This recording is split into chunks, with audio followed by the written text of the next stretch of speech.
Եկեք միասին կատարենք unboxing Valverisից։ Այս անգամվա պատկերները հիմնականում վերաբերում են ստերիլիզացիային, բայց էլի հետաքրքիր պատկերներ են։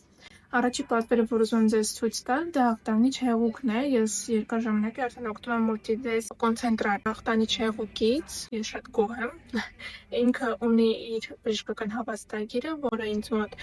պատճենահանված եւ պահում է այսպիսի թղթերի համար նախատեսված ֆայլերը։ Մյուսը դա ախտահանման պրոցեսի եւ ստերիլիզացիայի աշխատանքը վերահսկող գրքույկներն են։ Ես շատ եմ սիրում այս գրքույկները ու ինձ համար սրանք պարտադիր պայմաններ են։ Մյուսը դա ստերիլիզատորի աշխատանքը վերահսկելու ինդիկատորներն են։ Սրանք էլ շատ եմ սիրում, վաղուց արդեն օգտագործում եմ գրեթե ինչ աշխատում եմ։ Իրանք բայց շատ են իրականում։ Այլ որպես նվեր ստերիլիզատորի այս գրքույկը վերահսկման, դա մատնահարդարման եւ ոտնահարդարման համար նախատեսված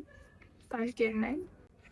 Հատուկ տիպիկով, որպեսզի հաճախորդի ձեռքը ամբողջովին չանենք տալք,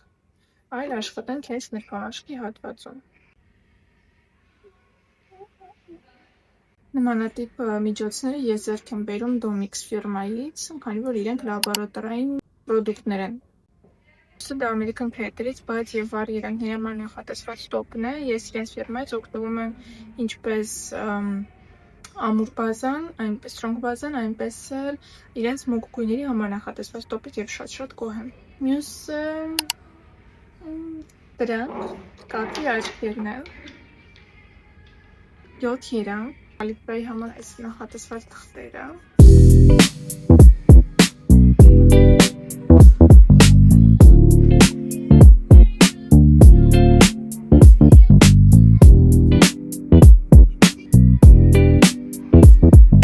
Հիմնականում բոլորը ստերիլիզացիայի վերաբերյալ պատվերներ էին, բայց շատ կարևոր